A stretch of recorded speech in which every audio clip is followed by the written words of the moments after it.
Well, if I was about 50 years younger, I think I probably would. Well, it's absolutely clear what I would do. I like the avians, but very quickly I would determine that they were not more advanced than the human species. The octospiders would fascinate me. I would see the colors streaming around their heads. I would want to speak to them in their language. I would want to understand where they came from, how they evolved, what their past history was, what their goals were, what their values were. And all of that would be where I would go. So if I were to be on board, the commander of the crew would have a hard time keeping me from finding out what that was all about. Well, there's so much to look for that you really aren't looking, you're just discovering new wonders. You're not looking for anything specific because everywhere there's something new that you never even thought of. I'm sure we'll be going back to the moon with much better and safer and more economical spacecraft early in the next century, but the real action is going to be on Mars, maybe 2020 or there onwards. As space travel becomes easier and safer and cheaper, we will inevitably go out to the planets, but we have to wait for improvements in technology, and when they come along, whether the will is there or not, we'll go. But we've just quite recently had another very good reason for going into space. The whole world watched when Jupiter was clobbered by Shoemaker-Levy. Now we know this happened in the past. It's happened many times in the history of our Earth.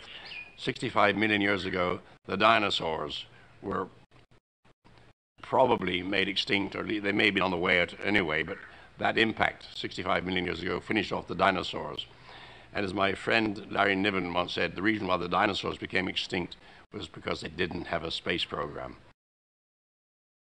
Well, I'm afraid it's a little too late now. I don't even like going in airplanes anymore, I'm afraid.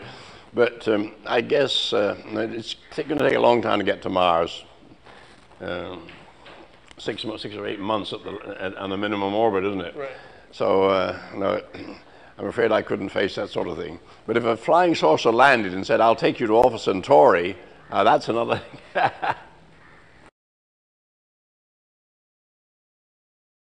But I think most people agree with me in saying it seems incredible that in this gigantic universe, we are the only life form or the only intelligence. I would bet almost anything that there's lots of intelligence out there, and one day we may contact it or it may contact us. I think it's quite possible that there may have been visitors here on Earth in the remote past. Unfortunately, nonsensical books and fraudulent books by people I won't mention because the lawyers might be on me have made it difficult for serious scientists and researchers to look into this. Let me make one thing perfectly clear. I don't believe there's been any contact with extraterrestrials in the last few hundred years. We have to go back much further than that. But it may be tomorrow. I'm quite prepared to think I think that's perfectly possible. But it's more likely to be in 10, 100 years. Recently I had the privilege of talking to one Mr. Turner and one Mr. Murdoch, not simultaneously, but I raised this point. I mentioned that our television programs now occupy a sphere maybe 100 light years across, and many civilizations may therefore know about us, about our atrocities, our wars, our crimes, real, fictional, and real, which it might be very difficult for an alien intelligence to distinguish.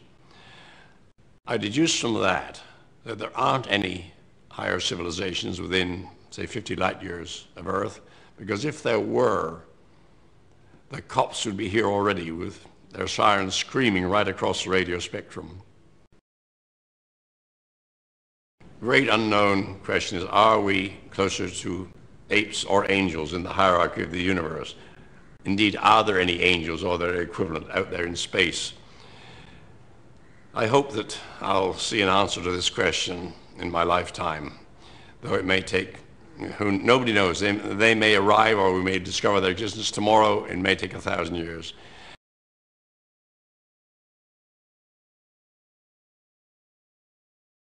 Although I'm often called the father of satellite communications, I prefer to be called the godfather. The real fathers are the engineers who put their careers online and made it all happen. The communications revolution, of which satellites were only one part, has changed human society out of all recognition. Perhaps the most important thing it's done is create an era of transparency. Although there are still some exceptions, it's no longer possible to hide what is going on anywhere. We're all living in glass houses, and this, I think, is a very good thing. It began during the closing months of the war when we space cadets of the British Interplanetary Society, and a society which was formed in 1933 to try to go to the moon. It had been in suspended animation during the war, and we were looking around for ways in which rockets might be useful instead of being employed to blow people up. And that's when it occurred to me that we could use rockets to launch satellites into orbits which would broadcast television or anything else to the Earth. And I wrote this up in a paper, a 4 or 5 page paper, and it was published, and that's where it all started.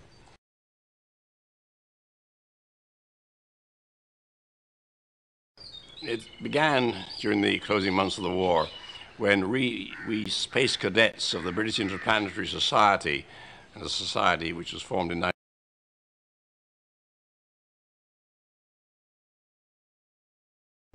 Although this is very speculative, we may be on the verge of tapping a new energy source incomparably greater than anything we've had available before. In fact, it makes atomic energy, nuclear energy, look like nothing. This is so-called zero-point energy, or quantum fluctuations. Space itself, even what we consider empty space, the vacuum of space, is actually a seething mass of energy. The Nobel laureate Richard Feynman once put it very dramatically. He said the energy in a cubic meter of vacuum is enough to boil all the oceans of the Earth. Now, that seems an utterly fantastic statement, but we have, in fact, detected this energy. It was done in the Philips laboratories by Dr. Casimers a few decades ago. He was able to detect this gigantic energy source in a simple experiment. If we can tap this and use it to run our machines or whatever, or our spacecraft, this would open up the universe, and it would give us an almost infinite source of energy. And that would be the end of the fossil fuel age, the end of uranium and the nuclear age. It would solve our pollution problems, the carbon dioxide buildup. It would change our world out of all recognition, more than anything, perhaps, since the discovery of fire.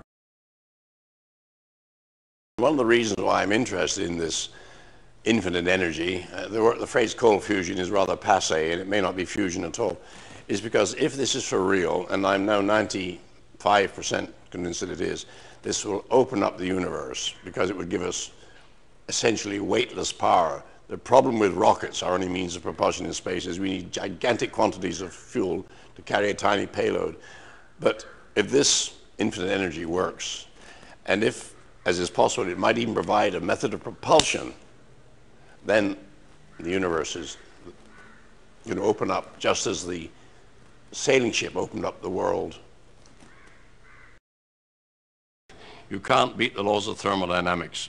Everything degrades to heat. Where's the heat going to go? Venus, here we come. 500 degrees in the shade. Well, I'm sure there will be a technological solution to that.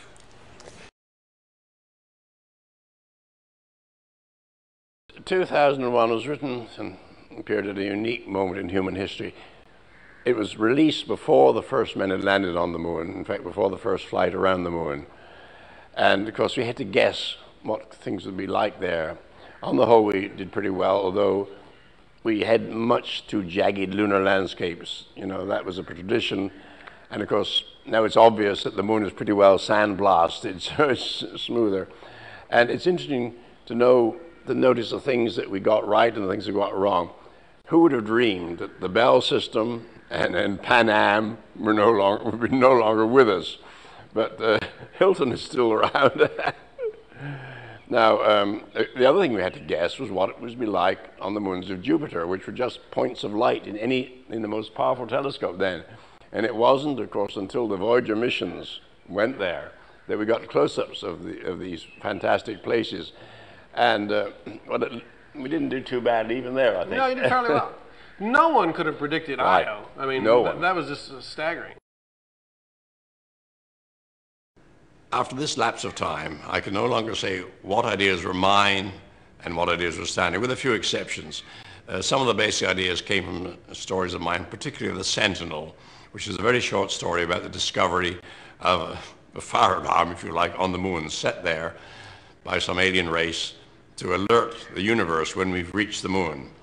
And this is an idea which has been taken quite seriously, and it has been suggested there may be such alarms, perhaps not on the moon, but in the asteroid belt, which you may trigger when we get there.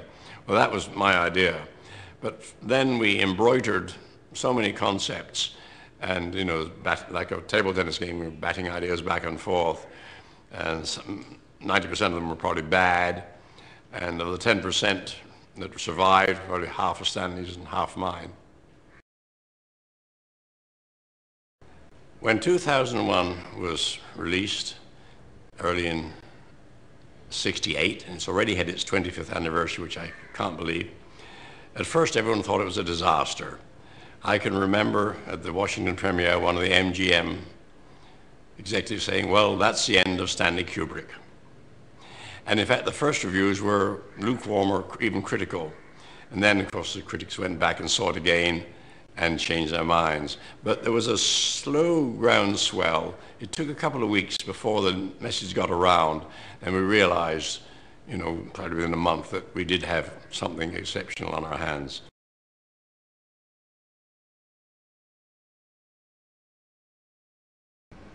This is what happens when I switch off my computer. My mind is going. I can feel it.